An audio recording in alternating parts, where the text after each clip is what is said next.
Hi. Chris Edge here. There are games that are too cool to be true. As strange as it sounds, Farming Simulator C64 Edition from 2019 is not from a Monty Python scene but a real physical release by Giants, the developer of the famous and popular Farming Simulator series on PC and other platforms. It seemed to be an April joke as it appeared in the developer's news feed around the time, but it was not. The head of the project was Laszlo Vinca, or as he is known in the demo scene community, Vincenzo. He is an accomplished composer and sound designer in game industry. From gamers' point of view, you could meet his soundscapes in games like Crysis, Rise Son of Rome, Witcher 3, Project Cars 2, Chicken Police or Farming Simulator 2019, among many others.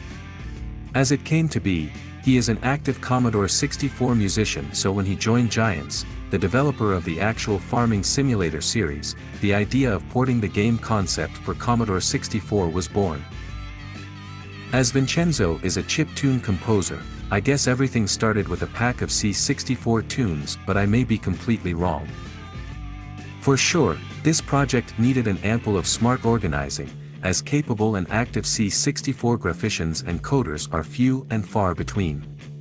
That must have been quite a massive effort to complete everything by the release of Farming Simulator 19.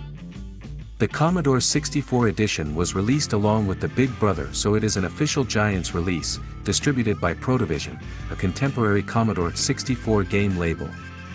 The release pack contained all sorts of C64 goodies, including a cool box design, a floppy disk, a real working game cartridge that you can insert into the 8-bit machine, and of course a DVD that you can use with C64 emulators, running on modern computers.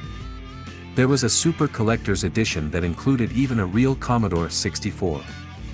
It is no wonder that this game became a sold-out in a really short time and became a collector's item.